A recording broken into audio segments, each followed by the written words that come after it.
Ladies and gentlemen, please welcome Barbara Van Allen, President of the Economic Club of New York. You gotta ask a question that people are going to want at least to learn something at the same time. Good afternoon and welcome everyone. I'm Barbara Van Allen, President of the Economic Club of New York. I'm honored to preside at today's event.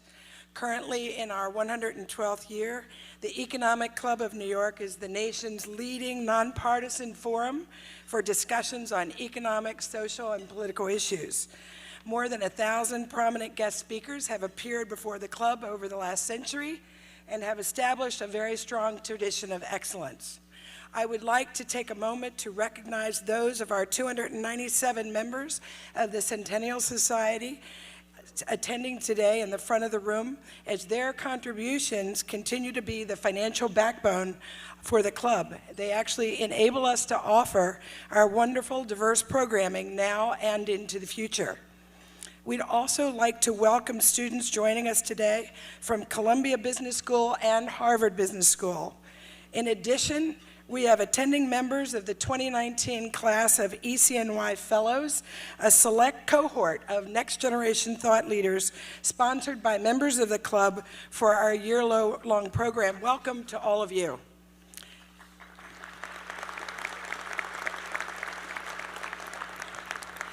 It is both an honor and a privilege for me to welcome the 45th President of the United States, Donald J. Trump.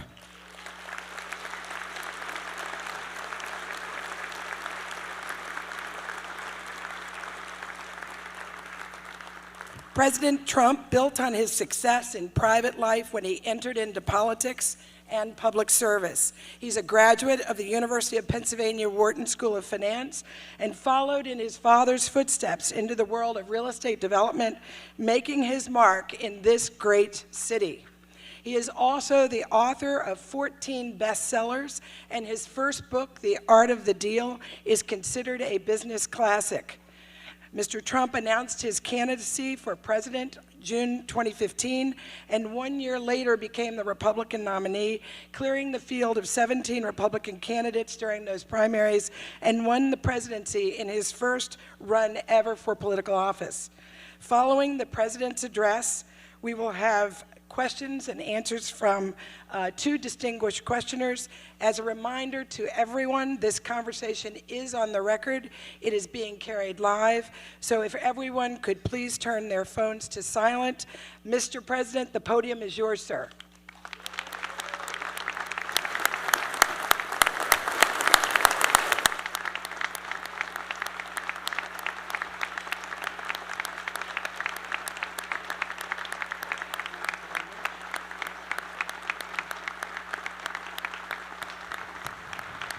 Well, thank you very much, Barbara. So sad that this is live. She said it's live. Well, it's always live. There's always somebody with a phone. It becomes live. Ask a lot of politicians that are no longer in politics. I want to thank Marie-José Gravis for your incredible leadership of the club. It's an honor to be here. It is wonderful also to be back in New York with so many friends and distinguished leaders, business and finance, academia, and I have to add, in real estate. All my real estate friends are here. I'm especially grateful for and to your longtime club members, because it's a club with a tremendous reputation and somebody doing an absolutely incredible job as director of the National Economic Council, a friend of mine who I got on. I've been hearing this voice for 35 years. It's driving me crazy. Larry Kudlow. Always calm, always cool, and he's just Larry. And he's terrific, I'll tell you that. 3 years ago, I came to speak before this storied forum as a candidate for president. And at that time, America was stuck in a failed recovery and saddled with a bleak economic future, and it was bleak. Under the last administration, nearly 200,000 manufacturing jobs had been lost. Almost 5 million more Americans had left the labor force. And Jobs were not exactly what you would call plentiful. And 10 million people had been added to the food stamp rolls. In 2016, the Department of Labor predicted that Americans would continue dropping out of the workforce in record numbers. They predicted and projected a decade of sluggish growth, and they expected unemployment over 5%, and really 6, 7, and even in some cases 8% for years to come. The so-called experts said the Americans had no choice but to accept stagnation, decay, and a shrinking middle class as the new normal. That was said all the time. In short, the American people were told to sit back and accept a slow, inevitable decline. But I never believed for one moment that our magnificent nation was destined for a diminished future. I knew that our destiny was in our own hands, that we could choose to reject a future of America and really look at a future of American decline unacceptable, and to build a future of American dominance, which is what I wanted. It couldn't be any other way, or I would have never done this. I refused to accept that Americans had to lower their expectations or give up on their dreams. America is the single greatest country in the world, and I knew that working together, we could make it even greater. In 2016, I stood before you, supremely confident in what our people could achieve if government stopped punishing American workers and started promoting American workers and American companies. Our middle class was being crushed under the weight of a punitive tax code, oppressive regulations, one-sided trade deals, and an economic policy that put America's interest last, and a very deep last at that. I knew that if we lifted these burdens from our economy and unleashed our people to pursue their ambitions and realize their limitless potential, then economic prosperity would come thundering back to our country at a record speed. That's what's happening. Today, I'm proud to stand before you as President of the United States to report that we have delivered on our promises and exceeded our expectations by a very wide margin. We have ended. Thank you. I was waiting for that. Thank you. I was waiting for that. I almost didn't get it. We have ended the war on American workers. We have stopped the assault on American industry. And we have launched an economic boom, the likes of which we have never seen before. I did this despite a near record number of rate increases and quantitative tightening by the Federal Reserve since I won the election. 8 increases in total, which were, in my opinion, far too fast an increase and far too slow a decrease. Because remember, we are actively competing with nations who openly cut interest rates, so that now many are actually getting paid when they pay off their loan, known as negative interest. Who ever heard of such a thing?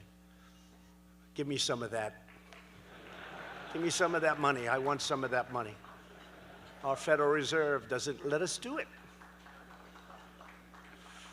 I don't say, thank you, thank you. The smart people are clapping. Only the smart people are clapping. I don't say that's good for the world. I'm not president of the world. I'm president of our country. But we are competing against these other countries nonetheless, and the Federal Reserve doesn't let us play at that game. It puts us at a competitive disadvantage to other countries. Yet in the face of this reality, Our economic policies have ushered in an unprecedented tide of prosperity, surging all throughout the nation. We're paying interest. By other comparisons, we're paying actually high interest.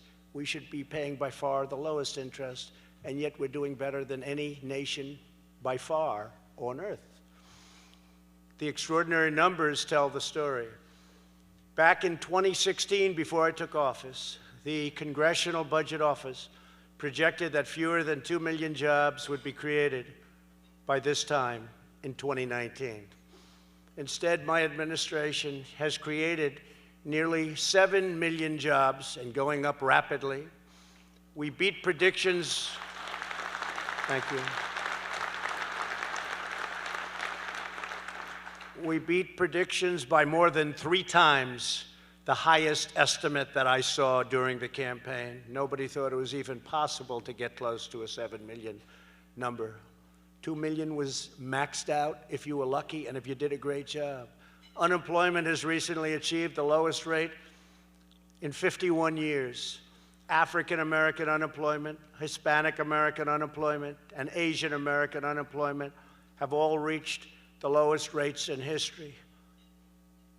Women's unemployment, the best numbers in 71 years. We expect that number of 71 years, which isn't good compared to the other numbers, is it? But women also will soon be historic, we think. Blue-collar jobs are leading the way in our middle-class boom. We've added 25,000 mining jobs, 128,000 energy jobs, 1.2 million manufacturing and construction jobs, and manufacturing was supposed to be dead in our country. You would need, according to a past administration representative, at the highest level of that past administration, you would need a magic wand to bring back manufacturing jobs. Well, we brought them back, and we brought them back to over 600,000 manufacturing jobs as of today.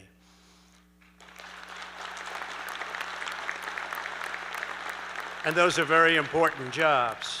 Nearly 7 million people have been lifted off, very importantly, food stamps. 7 million people off of food stamps. And we're getting Americans off of welfare and back into the workforce. Nearly 2.5 million Americans have risen out of poverty. That's a record. The rate of African American and Hispanic American families in poverty has plummeted to the lowest level ever recorded by far. Most of you people wouldn't know these numbers because most of you aren't very active in the market. But since my election, the S&P 500 is up over 45%, the Dow Jones is up over 50%, and the NASDAQ is up 60%, slightly more.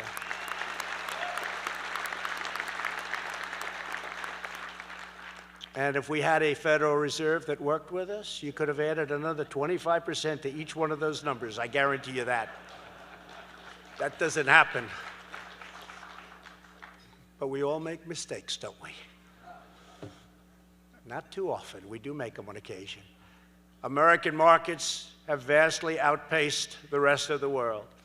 This exceptional growth is boosting 401ks, pensions, and college savings accounts for millions and millions of hardworking families. You hear so much about inequality and all of the differences and all of the problems. The single biggest benefactors of what we've done are middle-class workers and low-income families. It's been amazing, actually. Altogether, we've added nearly $10 trillion of new value to our economy. That's in a short period of time. Remember, I only use numbers from the time of the election because I can't go to January 20th. It's not fair. We picked up tremendous stock market and economic numbers. They actually went wild the day after I won. I think that should be attributed to us, not attributed to somebody else, because it would have gone in the opposite direction. It would have gone in the opposite direction had the other result taken place, which fortunately it didn't. Last year, GDP growth matched the fastest rate in more than a decade, and it was the best of the G7 countries by far, by far.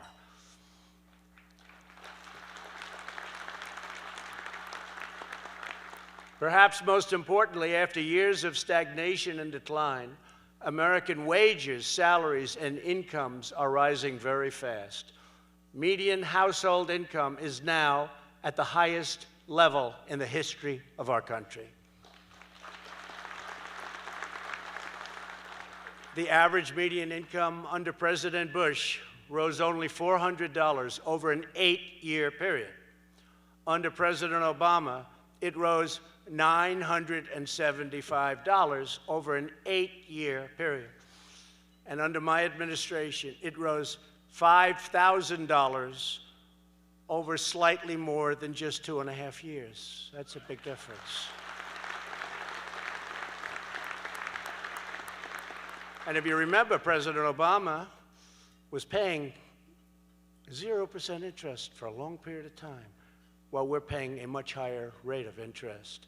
But in addition to the $5,000, we have to add $2,200 for the tax cuts, average tax cuts, and $2,000 to $3,000 for regulatory and energy cuts.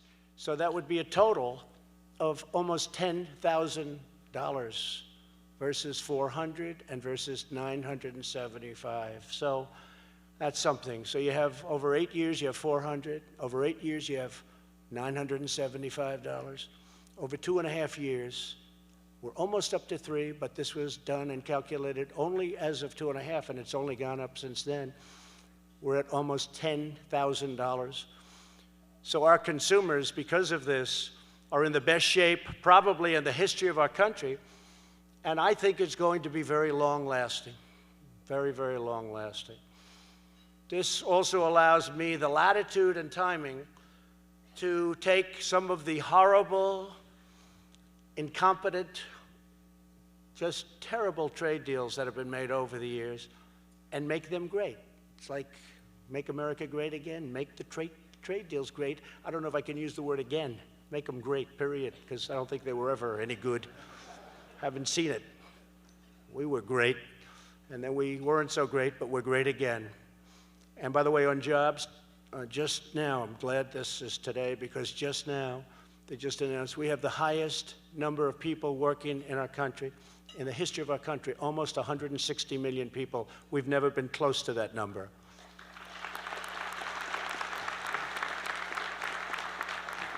So we've achieved this stunning turnaround because we've adopted a new economic policy that finally puts America first.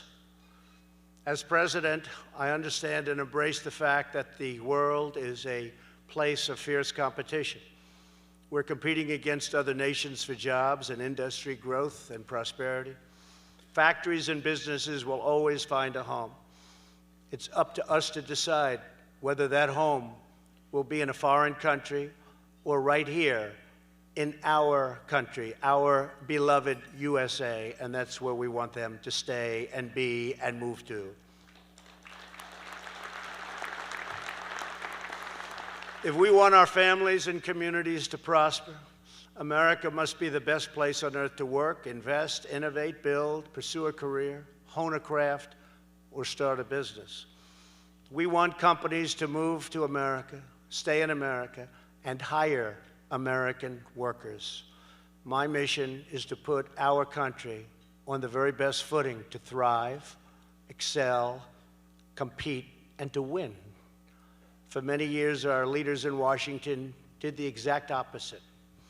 They imposed the highest corporate tax rates in the developed world, so high that people couldn't even understand what they were doing, and they would leave. Very, very smart executives didn't want to leave, but they would leave, sending our jobs and everything else all aflutter.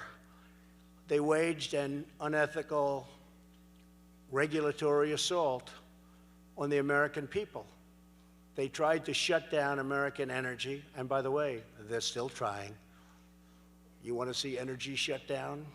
Take a look at what I'm competing against on the other side. I don't think they even believe in energy. So far, I haven't found any form of energy that's acceptable to them. I think they think the factories are just going to work without energy, don't they? They don't have a clue, these people, but I don't want to mention it yet. I want to wait a little bit longer. Let them go a little bit further so they can't take it back. Because as a campaign, I like it. I like it very much.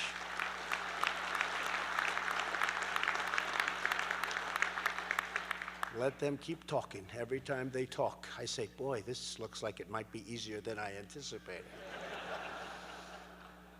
They passed the disastrous trade deals that encouraged the shuttering of American plants and the offshoring of American jobs by the millions.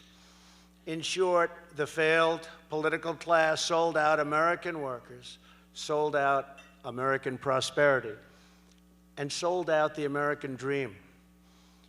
This was the alarming situation I was elected to end. And ending it's never that easy. You see that. You do have people that want to keep it going that way, but they're losing, and they're losing now rapidly and fast. Those days are gone, and we're not going back. As you know, one of the key insights of economics is the power of incentives. Unlike past leaders, my goal is to ensure that this power works for America's favor and for America's workers and for America's companies. We want the incentives created by our tax, trade, regulatory, and energy policies to be pro-growth, pro-worker, and 100% pro-American, and more is yet to come.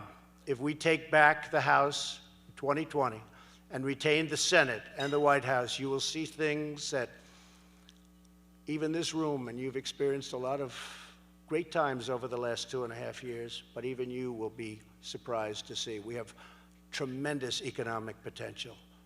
We have tremendous potential. We have tremendous economic potential. At the heart of our economic revival is the biggest tax cut and reforms in American history. We provided massive relief for working families, saving $2,000 a year for a typical family of 4. To bring jobs back, we lowered our business tax rate from the highest tax rate in the developed world down to a very competitive number, not quite the lowest, but getting close. And we may even be able to get there one day, in the not too distant future. And by the way, we're taking in more tax revenue with these greatly reduced rates, 21%, and it was 39, but when you added everything else, it was well into the 40s. And you couldn't bring your money back because that was prohibitive. Both ministerially and from an economic standpoint, the rate was so high. But we brought it down to a level that we're very proud of, and we think we can bring it down still more, and yet we have more tax revenues coming in to our Treasury than we've ever had before. That tells you something right there. Since then, nearly $1 trillion have returned to our shores where that money belongs. Couldn't get it back. No matter what you did, you couldn't do it. It was not only the rate being so high, but the bureaucracy, the documents, the signings, nobody could do it. To promote investment in distressed American communities, our tax plan created nearly 9,000 opportunity zones, which are one of the biggest successes that you've ever seen. I don't think there has ever been anything like it. Worked with Tim Scott, Senator Tim Scott, South Carolina, and many of the great senators that we do work with, and frankly, Congress. So we passed something that nobody thought was possible to get passed, and nobody thought it could ever work the way it is. Capital gains on long-term investments are now taxed in an opportunity zone at 0, and money is flooding in. Investment is pouring into these long neglected communities. The government wasn't putting money in, nobody was, they were dying. And now tremendous, they call it neighborhood push. It's incredible what's happening. It's not spoken of by the fake news media, but they should speak about it, because I will tell you, it's one of the great successes that we've all had. And it's employing tremendous numbers of people, and you have communities that were down and totally out, and they're reviving like nobody's ever seen. Opportunity zones, remember those two words. We believe in no American left behind, and we understand the enormous power of investment, capital, and opportunity to revitalize communities and bring hope where it is needed the most.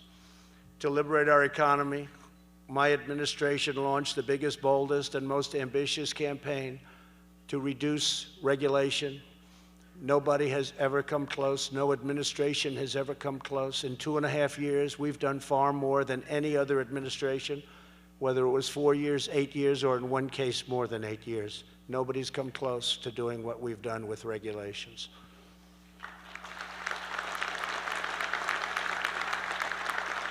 And I happen to think, as great as the tax cut was, the largest in our history, I really happen to think that the regulation cuts may have had an even bigger impact on the economy, and it was quicker because we were able to do them very early in the administration, earlier than the tax cuts. Within days of taking office, I issued an executive order to end the outstanding, horrible federal intrusions that you saw. It was an onslaught into business, into people's lives, and it was really done by unelected bureaucrats. They were really accountable, and nobody held them accountable. And sometimes it's not pleasant to hold them accountable, but I do it. I do it. And we had no choice because we were going nowhere fast. My order required that for every one new regulation, 2 old regulations must be eliminated. But instead of 2 for 1, we have now eliminated 9 for 1, and we think that within the next 6 months, it will be close to 20 for 1 instead of 2 for 1. And it sounds like a lot, but you have no idea when you look at the piles and piles and piles of regulation. On each one of our great secretaries, we have some great people working here, but you'd go into rooms that are half the size of this, and they would literally be stacked to the ceiling with regulations. Nobody's ever seen anything like it. And we have actually, I think, a fairly long way to go. We need regulation, but it has to be smart regulation. Highways were taking 20 years to get built, to get approved. You'd put in an application, 20, 21 years later, they'd reject it. It would cost many, many times more, 25, 30, 40 times more. But they were taking 20 years. We're trying to get that down to 1. And it may get rejected, and that's okay. But you haven't spent 20 years on environmental impact statements in order to build a simple highway or roadway that's desperately needed. So we have it down close to 1 year. We want to hit the 1-year number. And if it doesn't work, we're going to reject it, but it's going to be rejected fast, swiftly. But mostly it's not going to be rejected. We ended the ridiculous Waters of the United States rule. What a beautiful name. The name was beautiful. The act was a disaster. It didn't allow you to do anything. When I signed it, I said, you know, Waters of the United States, what could be a more beautiful title? I'm going to get killed when I sign this. To kill it. I had to kill it. It made land development prohibitive. It made impossible situations for farmers, for everybody. And I had 35 people in my office, farmers and builders and ranchers and others, strong people, very strong men and women, and almost all of them were crying. They said, you've given our life back. These laws were horrible. They took away everything. You would have a puddle in your land, and they would call it, you were under river control, you were under lake control for what is called a puddle. You couldn't get anywhere near it. And if you did, you'd literally be arrested. We're streamlining approvals for critical infrastructure.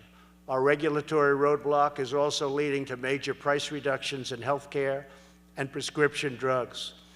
We've gotten the prescription drugs down, first time in 53 years that prescription drug prices have gone down. And if we had help from the Democrats, which we do not have, you possibly have noticed that, we would be able to cut prescription drugs by 30, 40, and 50%. I've told some of the governors, Ron DeSantis in Florida, go buy them from other countries. I'm okay with it. I'm going to give them an executive order. because Canada and other countries sell the exact same drug from the exact same factory for sometimes 50, 60, and 70% less than we do. And rather than going through the political charade and all of the things where the middleman, I hope we don't have any middlemen in here because somebody's not going to like me too much. We have a middleman. Any middlemen? I think they have to be the richest people in the world if you want to know the truth. They make far more than the drug companies in most cases. But I said, buy it from other countries. You go out to other countries, and what's happening already is the companies are coming back and they want to make great deals because now I'm giving the right to governors to go to Canada, go to England, go all over Europe, where the prices are so much less, because we were forced to pay for all research and development, and they didn't pick up any of the costs. Ridiculous rules, so unfair to our country. I said, buy them from other countries and pass along the savings. The savings will be staggering, and we're starting that program. But as soon as we start that program, watch what happens with the drug prices. They'll come down over here. Because it's the same companies that make the drugs. It's the exact same companies, hard to believe. Altogether, our regulatory cuts, as mentioned, save American households thousands and thousands of dollars every year. The foundation of American liberty and prosperity has always been the rule of law. Throughout history, economies have failed when the rule of law is abandoned. That's why we must protect the constitutional rule of law in our country at all costs. So important. We've got some lawless people in some very high positions. They're lawless. For this reason, we have now appointed, as of today, 161 and fully approved brand new federal judges, Court of Appeals judges, to interpret our Constitution as written. That will soon be 182 judges, and as you know, 2 Supreme Court justices who are great gentlemen, both fully in and making some very big decisions even today as we speak. The 161, 162 that we have now will be at 182 within 2 months, and then we normalize, meaning we go through the normal system. When I came into office, one of the first things I said was, how many federal judges do I have to appoint? Because I always heard it was the single most important thing a president can do, federal judges and Supreme Court justices. They said, sir, you have 142. I said, what? Because I was always told you would never have any. Maybe you'd have 1 or 2, maybe 3 if the previous president wasn't doing a good job. But they said, you have 142. I said, you have to be kidding. And we did. We had 142, and we've added to that through different things.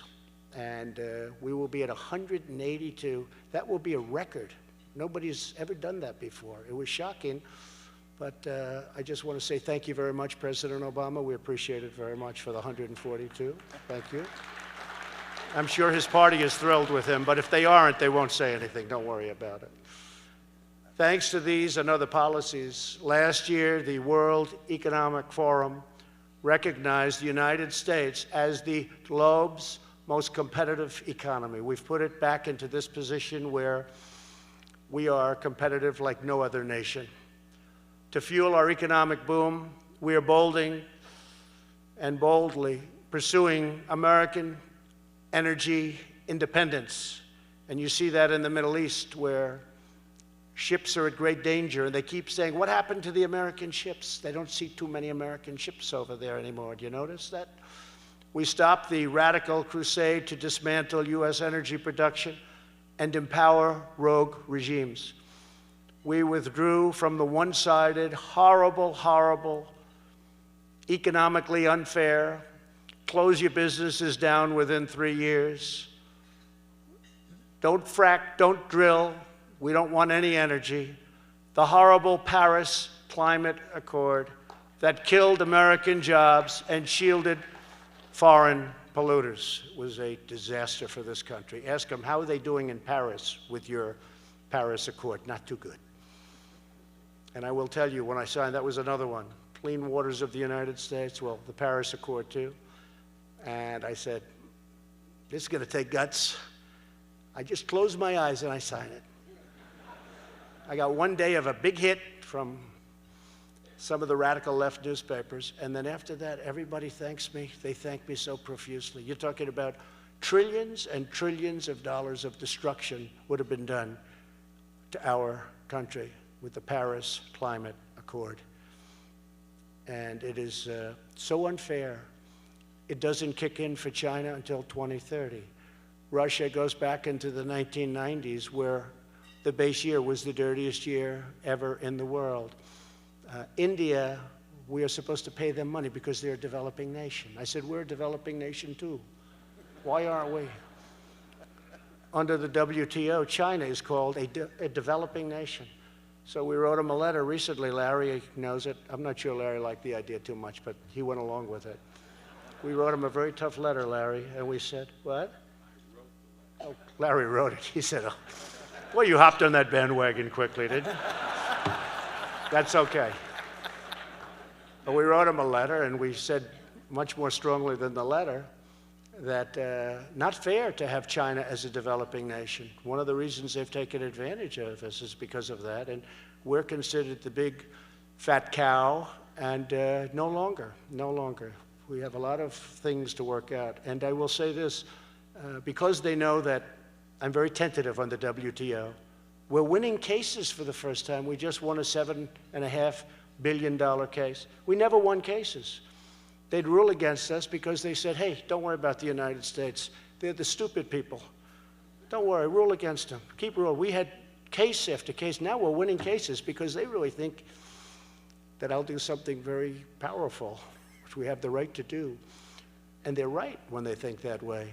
And we're winning a lot of cases at the WTO level that we never even would have thought of winning before. America is now the #1 producer of oil and natural gas on the entire planet Earth. Net energy imports.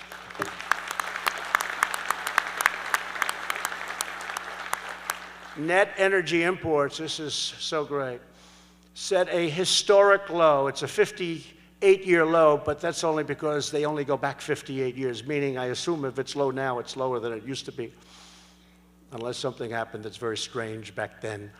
But it's at a historic low. We are now a net exporter of natural gas, and we recently became a net exporter of crude oil and petroleum products for the first time in our country's history. It's a big thing. According to the Council of Economic Advisors, the astonishing increase in production made possible by the shale revolution saves Americans $2,500 for a family of 4 in lowering electric bills and prices at the pump. And the number is actually now even higher than that. My administration is also restoring the principle that to be a strong nation, America must be a manufacturing nation. These are great jobs. These are brilliant, great people that know how to manufacture. These people were underappreciated and undertaken care of, but we take care of them. We cherish them.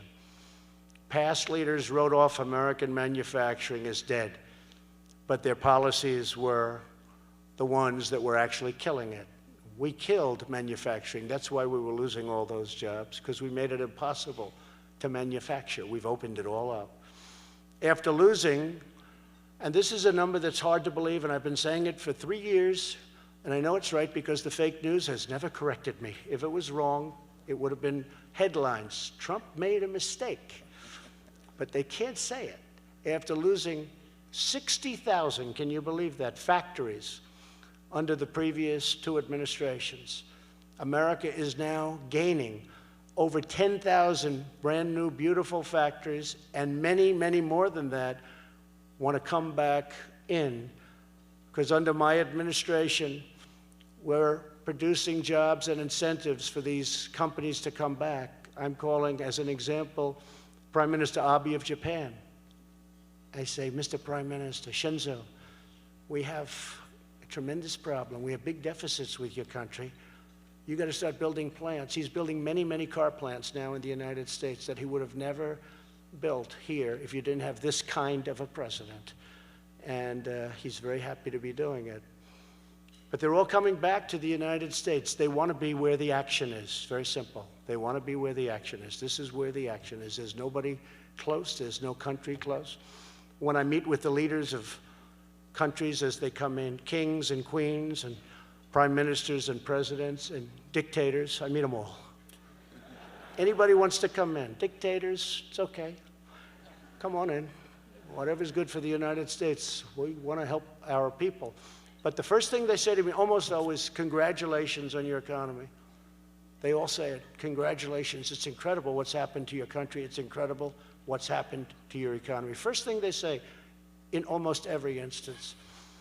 But central to this comeback is a series of bold initiatives to reform a broken system of international trade. We want thriving commerce with as many countries as possible, but trade must be fair, and to me it must be my favorite word, reciprocal. It's not reciprocal. We're getting it to be much more reciprocal. The American market is the most valuable and coveted market anywhere in the world. Those who want access must play by the rules, and they have to respect our game and our laws, and they have to treat our workers and businesses fairly, not the way they've been treating them over the last 25 years. America will not be taken advantage of anymore.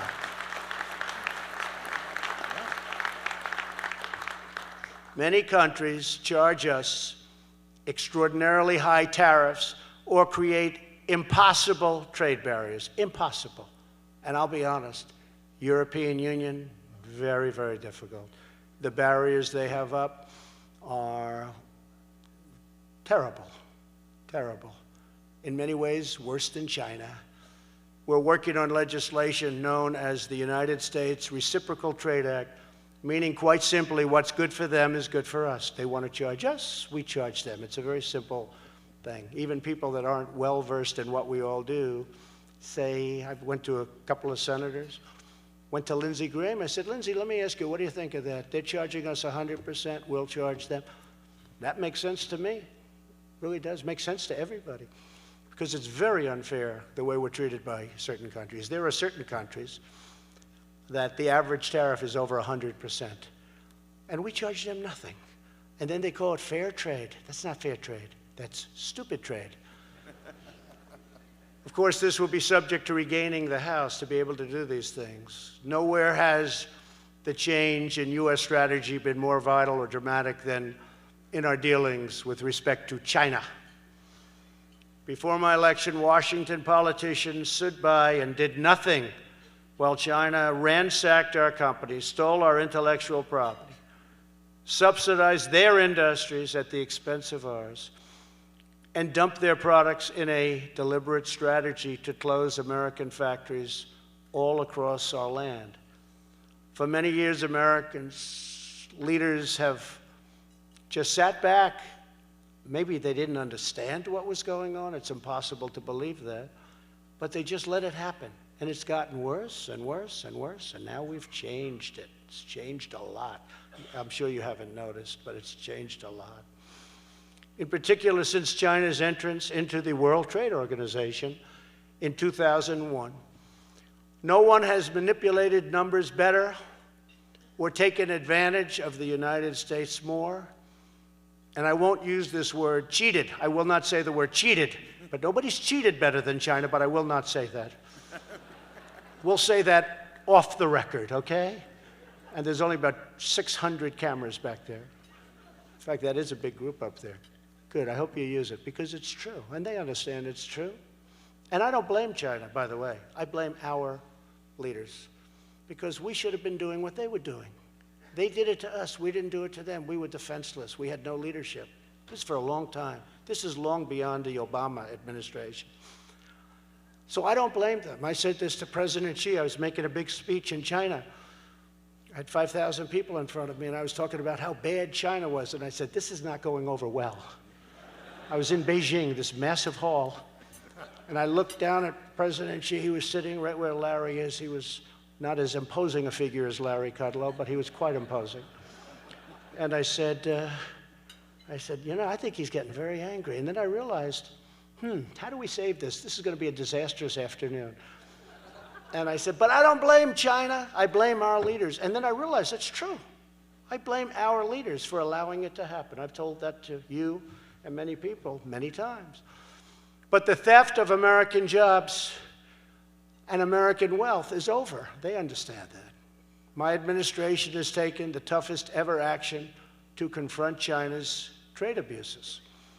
We're taking in billions and billions of dollars in tariffs that China is paying for. We're not paying. China is paying because they're devaluing their currency to such an extent, and they're pouring tremendous amounts of cash into their system. They're having the worst year in more than 57 years, more than half a century. Their supply chains are cracking very badly, and they are dying to make a deal. We're the ones that are deciding whether or not we want to make a deal. We're close. A significant phase one trade deal with China could happen soon. But we will only accept a deal if it's good for the United States and our workers and our great companies, because we've been hit very hard. We'd have deficits for many years, go back many years, $500 billion a year, not million. $500 million a year is a lot. $500 billion a year trade deficits with China. And we have them with many other countries, just not nearly as large. China probably makes up almost 60% of our deficits. We also renegotiated the last administration's failed trade agreement with South Korea. It's a terrible agreement. Our new agreement doubles the number of American cars that can be sold to South Korea under the US standards, and it keeps America's 25% import tax, known as the chicken tax on small trucks, which was all ready to disappear. It was going to disappear. The deal from the previous administration was projected by them to add 250,000 jobs, and they were right. It did add 250,000 jobs. Unfortunately, the jobs went to South Korea, not to the United States. That's what we got stuck with. We also struck a deal, which is historic, with Japan. It's just partial because we're having very tough negotiations and strong negotiations with Japan to substantially reduce barriers for American agriculture and facilitate $40 billion in digital trade and agricultural purchases. That deal was signed. And it's a great deal, but it's only phase one of the Japan deal, too. A lot of these leaders don't like me too much, folks. When you hear that I'm not so popular in various countries, please don't accept that as, gee, he doesn't have a good personality. Just realize what I'm trying to do for you. It's about time, okay? Please. They recently came out with a poll that President Obama is much more popular in Germany than I am. I said, guess what? He should be. He should be. The day I'm more popular than him, you know I'm not doing my job. Let's put it that way. Because we're treated very badly by countries. They take advantage of us, and they have for many, many years. It's hard to break that cycle. But we're breaking it, and we're getting along with them, believe it or not. We're actually, I think they respect us far more today than they ever have, if you want to know the truth. We're replacing one of the worst trade deals ever in history, NAFTA, with the brand new US-Mexico-Canada agreement, a historic win for American farmers, energy producers, and manufacturers. And the reason it's such a good deal for us is I said, listen, if you don't sign this deal, we're going to charge you tariffs on your product coming into the United States, including all of those cars that are now manufactured in Mexico. 30% of our business was lost over the last 20 years, went to Mexico. I said, so if you don't sign it, so it's good agreement, we're going to just charge you tariffs, and they signed everything we wanted.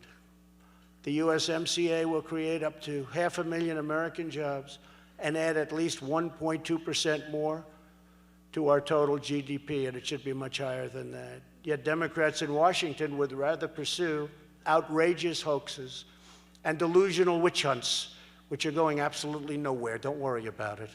than pass the USMCA and deliver real stuff for the American workers.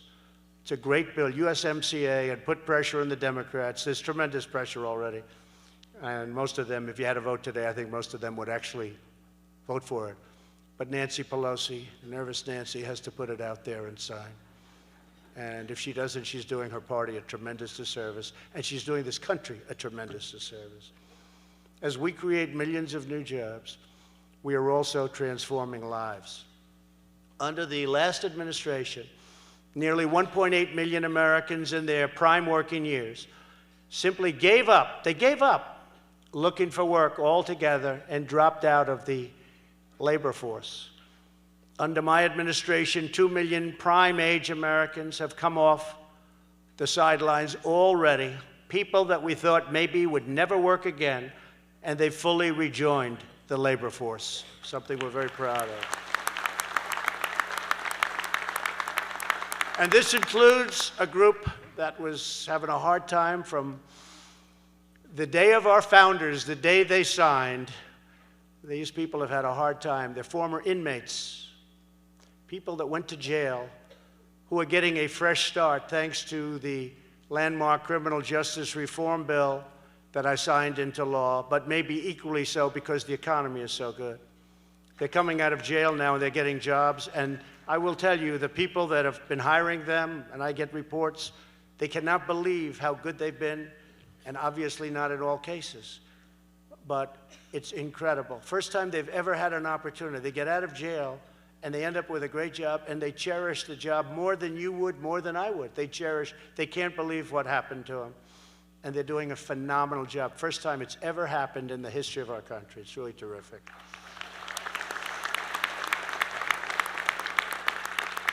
When we say hire American, we mean hire all Americans. By focusing on the needs of people, not the desires of government, we're helping our citizens realize their ambitions and pursue rewarding careers. Over 1.1 million fewer Americans are now forced to rely on part-time work today than when I was elected. That's a tremendous number. People are working 2 jobs and 3 jobs and making less money than they made 21 years ago. That was the stat. A record number of Americans are quitting the job that they have to take a job that they like even better. They like the job better. They like getting up in the morning, like we all do. They like going to work. And they have something that they can do, and they're getting paid more money for it, which is something that's probably never happened before in this country to the extent it's happened now. This increased competition is driving up wages for blue-collar workers who are the biggest beneficiaries of what we're talking about and all the things that I'm mentioning today. Real weekly wages for the lowest paid earners have grown more in the first 3 years of my administration than in the entire decade before my election, and decade and much more than that. Since the election, real wages have gone up 3.2% for the median American worker, but for the bottom income group, real wages are soaring, a number that's never happened before, 9%. And that means you might make a couple of bucks less in your companies. You know what? That's okay. That's okay. This is a great thing for our country. When you talk about equality, this is a great thing for our country. Our tight labor market is helping them the most. Yet Democrats in Washington want to erase these gains through an extreme policy of open borders, flooding the labor market and driving down incomes for the poorest Americans and driving crime right through the roof. They want nothing to do with looking at the people that are coming in. And some very, very bad people are trying to get in. But we're building the wall. It's going up rapidly. We have tremendous help from Mexico. Despite what you read, it was a terrible thing that you read over the last period of a few days, but also over the last years. But they have 27,000 soldiers on our border now, protecting us from people coming into our country. And because of that, I'm not tariffing Mexican goods. So it works out well for everyone. But we have 27,000 Mexican soldiers, and they play by different rules than our people. If our people speak rudely to a person coming in, it means they get the electric chair. It's a very unfair situation. Our border is so, our laws are so bad, our immigration laws. It's so sad. We have what's called loopholes, many loopholes. I could fix them in 15 minutes, but the Democrats don't want to fix them. For two reasons. They don't want to give us a win. And honestly, I think they maybe just don't care. And it would solve all of the problems, and you wouldn't need Mexico's help. But we want to thank Mexico. We want to thank the president. And I've likewise offered a lot of help because they have a tremendous problem with the cartels in their country. A problem like nobody would believe, where the cartels are almost ruling a country. And I am offering to the president of Mexico the ultimate hand. And he and I have a very good relationship. And let's ultimately see what happens. But those cartels are horrible, what they're doing. You see it every day. All you have to do is turn on the news. I want people to come to our country, but they must come in legally, and they must come through a system of merit. We now know all of our obligations. Our moral obligation is to the American workers, and we're committed to helping them climb that great ladder of success. To equip them with the skills they need, we launched the Pledge to America's Workers. 367 private sector partners are providing more than 14 million skills and career training opportunities for U.S. workers. And I have to say, I'm very proud of her. My daughter, Ivanka, that's all she wants to talk about. I say, Ivanka, can we please talk about something else? No, Dad. I met today with Walmart. They're taking 1 million people. She wants to make these people have great lives. And when she started this 2.5 years ago, her goal was 500,000 jobs. She's now created 14 million jobs, and they're being trained by these great companies, the greatest companies in the world, because the government can't train them. It's a great thing. So Jared's here, and you'll thank Ivanka. She's done an amazing job. 14 million from 500,000. We're at 14 million and going up. Today, the world is witnessing the resurgence of a strong and proud and prosperous America. The world is a better place because of it also. But everything that we've achieved is under threat from the left-wing ideology that demands absolute conformity, relentless regulation, and a top-down control of the entire U.S. economy. Far-left politicians in our nation's capital want a massive government takeover of health care. They want to give government bureaucrats domination over every aspect of your business and your life. They want to eliminate American oil and natural gas. They want to enlist us in global projects designed to redistribute American wealth and kill American jobs all over our nation. Washington's Democrats and their radical agenda of socialism would demolish our economy, reinstate the avalanche of regulations that have already ended, decimate the middle class, and totally bankrupt our nation.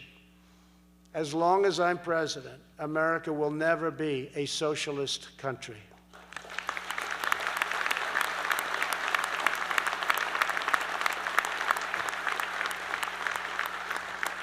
We are reawakening the majestic spirit of enterprise and exploration, discovery, and all of the other things that we need to create that exceptional character that our nation is developing now more than at any time in the past.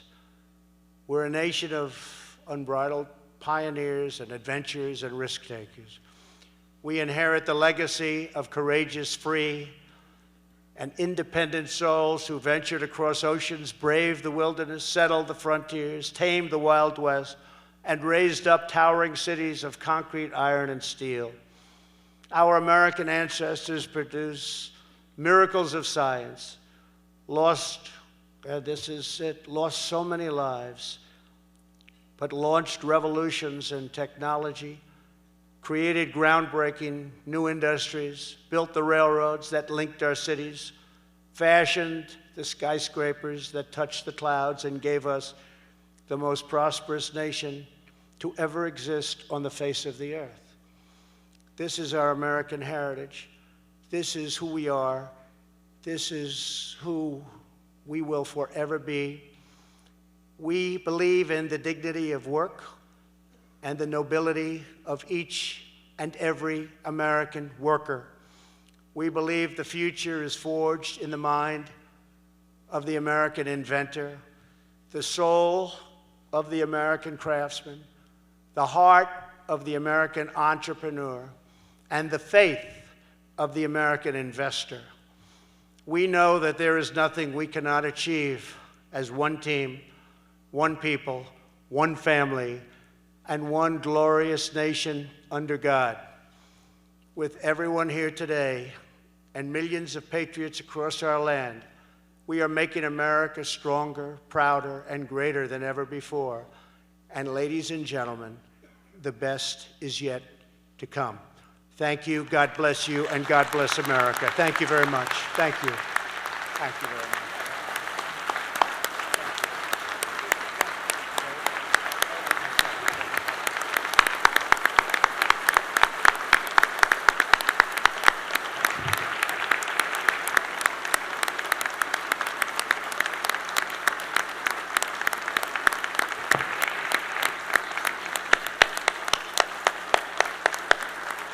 Thank you, Mr. President, for your insights and the great work that you do, sir. We'll now move to the question and answer portion of our program. Our two very able questioners today are Mr. John Hess, CEO of Hess Corporation, and Mr. Mark Galogli, Managing Principal of Centerbridge Partners. Mr. Hess, you have the first question. Mr. President, welcome back to New York. Mr. President, you've been a tough negotiator to address unfair trading practices and ensure that U.S. businesses get fair treatment. But there's a growing consensus that the trade war has a cost and is weighing on our economic growth and capital spending. As you know, capital spending in the United States last year was up 10%. This year, it's flat. While you mentioned in your speech significant progress that has been made on several fronts, a number of industrial sectors have recently been hurt: manufacturing, automotive, and oil. What are your plans to address these economic headwinds? Good, thank you, John. They haven't been hurt. You know, they were totally down. Now they are a little bit down because a little bit, perhaps, the uncertainty of trade wars, but there is no uncertainty. We're the bank that everybody wants to take from. We're the source that everybody needs and everybody wants all over the world. The real cost, John, would be if we did nothing. The cost of doing nothing was killing us as a country, our national debt and so many other things, but it was killing us. So when you say, gee, let's just, because perhaps this is an assumption based on the question, gee, let's just keep it the way it is with China, that would be the real cost. We can't do that. One of the things I was able to do with China, as an example, we've taken in, I mean, we'll soon be up to $100 billion in tariffs, and you haven't seen inflation, and you haven't seen, in many cases, price increases. Our farmers, because I have a very good relationship with our farmers, our great American farmers, I call them patriots, they were hurt very badly by China because China targeted them because they were my vote, the whole middle of the country. It's a beautiful thing to see, I will say. But they targeted them, and I said to Sonny Perdue, our Secretary of Agriculture, Sonny, how much is it? He said, the year before last it was 12 billion, and this year it's 16 billion in orders. I said, that's okay, Sonny. We're going to give them 28 billion. We're going to take it right out of the tariffs, and hopefully the farmers will say, thank you very much, China. And we distributed 2 years, $28 billion around to China, around from China into our farmers and farms and ranchers and all of the people that were targeted. So I would say in a rough manner by China. I would say in a very rough manner. And now China's coming back, and as you know, they're already starting big buys, very big buys, and the farmers are very happy. The incredible thing with the farmers is they don't want a subsidy, they don't want a handout. But in this case, I thought it was something that I wanted to do, and I was able to do it. $28 billion, and after that, we had tremendous amounts of billions left over that we could use. Actually, we could use it for tax reductions. We could distribute it to people. And again, if we don't make a deal with China, look, I had a deal. We had a deal. This gentleman can tell you. We were so close to a deal. The hard points were negotiated, opening up China, intellectual property, all sorts of tremendous penalties. And then one day we get a call, 7 months ago, we get a call, they'd like to see us, and we saw them, and they explained why they can't do 3 or 4 things that we were already agreed to. And I said, okay, hey, look, I'm in the real estate business in New York. I've heard that before, sadly. It wasn't like, oh, gee, I'm so shocked. But I was a little surprised. You know, it's China. They're not supposed to do that. But they did, and I'll tell you what, I'll bet you they wished they didn't do it. Then I put on 25% tariffs on everything coming in, on the first $250 billion of product. It's going to 15% very soon. And I tell this to Larry, I tell it to everybody. If we don't make a deal, we're going to substantially raise those tariffs. They're going to be raised very substantially. And that's going to be true for other countries that mistreat us too, because we've been mistreated by so many countries. It's hard to believe. There are a few that haven't mistreated us. And you know, I can't blame them if you can get away with it. This is why I blame our past leadership. I don't know how it's gotten this way. So we'll have a trade deficit of, over the last, long period of time, close to $800 billion. Who ever heard of this? $800 billion of trade deficit. It's supposed to be the other way around. So we're changing it rapidly. It takes a while. You have statutory constraint. You have, in some cases, you take it to one phase, and then you have to, by law, wait 6 months before you can go to phase 2 and phase 3 and phase 4. But we've made a tremendous amount of progress, and we are respected on many fronts. We rebuilt our military, John, which is very important. You know, we can all talk about trade. We can all talk about judges. We can all talk about everything we're doing. But if we don't have a military in this world today, you saw what we did with al-Baghdadi last week. And we have the greatest military force on earth. It was depleted when I took over. We have to spend money on the military. Otherwise, it's wonderful to have budgets, but if we don't rebuild our military, and we have rebuilt it, $700 billion, $716 billion the second year, and $738 billion this year. And our military will be at a level that nobody can even come close to competing with. And that's where we have to be. We had a military that was so depleted, so bad. The planes were so old, many of them didn't fly. I could tell you stories about ammunition. They didn't have ammunition. We had a real problem. Well, we have to do that. Otherwise, everything we talk about doesn't matter. Because we have some very big, very powerful players. I'm not talking about radical Islam. I'm talking about beyond radical Islam. We have to look at the even bigger picture. But we handle radical Islamic terrorism in addition. We wiped out ISIS, and now would like to bring our people back home. We kept the oil, we kept the oil. We want to bring our people back home. But when I took over 3 years ago, ISIS was all over various parts of the Middle East. I'd show you a map. It was put as a certain color, and that color was very predominant. And now that color doesn't exist. Now you're going to have offshoots, and they'll start building up again. And it would be nice if other countries could handle it, but maybe they won't. But we've decimated ISIS and captured many. But we've decimated ISIS, and we're going to have to keep it that way. That's why we got the leader, al-Baghdadi, who, when you saw those orange jumpsuits with the cutting off of the heads, standing on the beach, many young men in this case, that was all Baghdadi. And we also got his second. They had just taken a man. He just became second. Well, he got it too. And guess what? We have our eye on his third. His third has got a lot of problems because we know where he is too. So we have to keep it that way. Otherwise, we're going to continue to have problems. You look at what's happened in Europe. I mean, what's going on in Europe is very sad when you look at what's taken place in Europe. So they have to be able to straighten out their own problems. But John, we've rebuilt our military. Our manufacturing is coming back at a very, very strong pitch. It's a little bit down from where it was last year, but last year we're doing record numbers. It's coming back very, very powerfully, and our country is really strong. And I think one of the things that we can all talk about is the $10,000 per consumer, per person, but per consumer.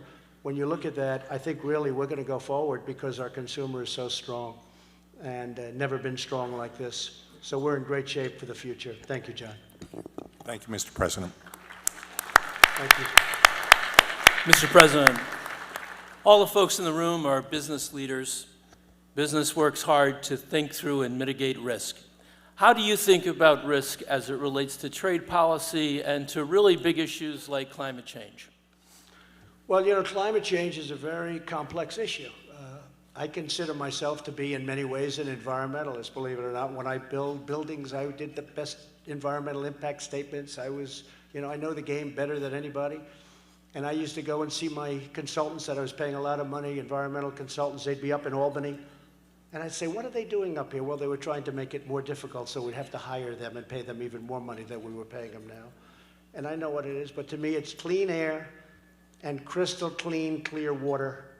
And we have now the cleanest air we've ever had in our country, and meaning over the last 40 years. I guess 200 years ago was cleaner, but there was nothing around, right? I'm not sure that it was much cleaner. You want to know the truth. But I want clean air, I want clean water, environmentally. If you take a look, we discussed the Paris Climate Accord. That would just put us out of business. We're sending money all over. We're doing things that are unnecessary. It would have been a catastrophe. So I'm very much into climate, but I want the cleanest air on the planet, and I have to have cleaner water. And you know, when people ask the question, you're part of the question about climate, I always say, you know, I have a little problem. We have a relatively small piece of land, the United States. And you compare that to some of the other countries like China, like India, like Russia, like many other countries that absolutely are doing absolutely nothing to clean up their smokestacks and clean up all of their plants and all of the garbage that they're dropping in sea and that floats into Los Angeles, along with other problems that Los Angeles has, by the way. Isn't it amazing it ends up in Los Angeles? So, what a mess that is. But when you see this happening, nobody wants to talk about it. They want to talk about our country. We have to do this. We can't have planes any longer. We can't have cows any longer. We can't have anything. I said, what about China? I don't think they're going to subscribe to a poor student coming up with 12 years. You know, I actually heard the other day some pretty good politician. I've seen him around for a long time. Nice white hair. Everything's like central casting. You could put the guy in a movie. He was talking. I don't know if he believes this, but he was a Democrat. He said, we have 11 years. It's the first time I've heard. I heard 12. But now, see, it's been a year, so now they think we have 11 years to live. I don't know, folks. I think these people have gone totally loco. But we are, you know, they will kill our industry. They don't want oil. I mean, go to Texas. Tell Texas there will be no more drilling. There will be no more oil and gas. We'll put hundreds of thousands of people out of work. We won't fuel our factories. And now you're talking about millions and millions of people. And you're talking about a country that couldn't even exist. These people, I almost don't know. Is this politics? Because I think it's bad politics. I think it's bad politics. But we have to be very careful. And, you know, recently I walked into a meeting and I was with a group of people that have, you know, generally I didn't like. I never liked them. It's a certain group of people. I have my likes and dislikes in life. And I walked into a room, there were a couple of hundred people, very substantial people. And I said, listen, I don't have to make a long speech. Here's the story. I don't like you. You don't like me. You have no choice but to vote for me. And you will do whatever you have to do. And they said, yes, sir, we will. We will. You think you're doing a great job. The truth is, look, you have no choice. Because the people we're running against are crazy. Okay? They're crazy.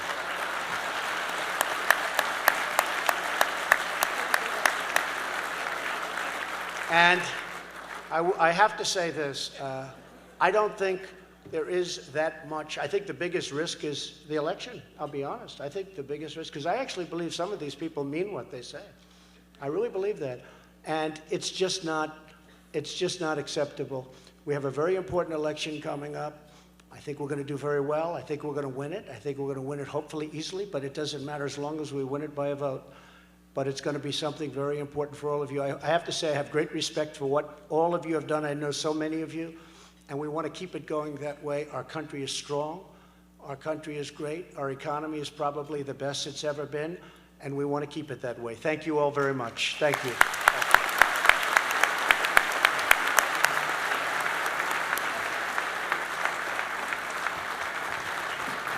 Thank you, Mr. President. Let's give him a...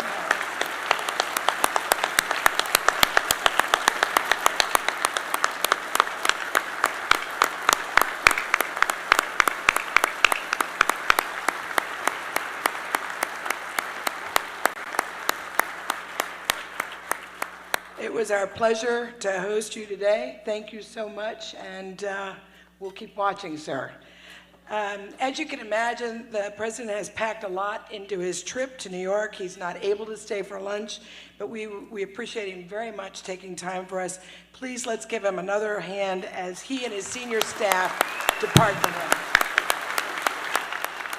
Thank you, Larry.